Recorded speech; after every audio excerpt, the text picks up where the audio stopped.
താങ്കളുടെ അമ്മയെക്കുറിച്ച് എല്ലാവർക്കും അറിയാം, പക്ഷേ അങ്ങയുടെ അച്ഛനെ കുറിച്ച് ആർക്കും അറിയില്ല. അതെന്താണ്? അനുപം കെയർ അതിന് മറുപടി പറഞ്ഞു തുടങ്ങുന്നത് ഇതൊരു തെറ്റായ ചോദ്യമായി പോയി, കാരണം ഈ ചോദ്യത്തിന് ഉത്തരം പറയുമ്പോൾ ഞാൻ ഒരുപക്ഷെ ഇമോഷണൽ ആയി പോവും എന്നൊരു എക്സ്ക്യൂസോട് കൂടിയാണ്. ശേഷം കരഞ്ഞുകൊണ്ടാണ് അദ്ദേഹം ഈ കാര്യങ്ങൾ പറഞ്ഞത്.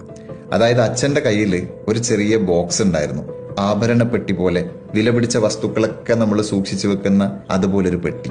പക്ഷെ ഈ പെട്ടി ഒരിക്കൽ പോലും തുറക്കാനോ അതിനകത്ത് എന്താണെന്ന് കാണിച്ചു കൊടുക്കാനോ അച്ഛൻ തയ്യാറായിരുന്നില്ല. അച്ഛന്റെ മരണശേഷമാണ് അനുപം കെയർ ആ പെട്ടി ഒന്ന് തുറന്നു കാണുന്നത്. ആ പെട്ടിക്കകത്ത് നിറയെ അനുപം കെയറിനെ കുറിച്ച് വന്നിട്ടുള്ള ന്യൂസ് പേപ്പർ കട്ടിങ്സ് ആയിരുന്നു.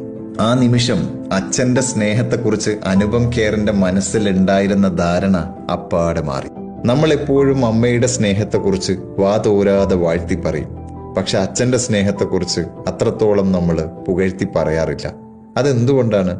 അച്ഛന് സ്നേഹം ഇല്ലാത്തത് കൊണ്ടാണോ, അതോ അച്ഛന്റെ സ്നേഹം നമ്മൾ അറിയാത്തത് കൊണ്ടോ? ഒന്ന് ആലോചിച്ച് നോക്കിയാ അച്ഛൻ കൊണ്ട വെയിൽ തന്നെയല്ലേ പലപ്പോഴും നമ്മൾ അനുഭവിച്ച തണൽ.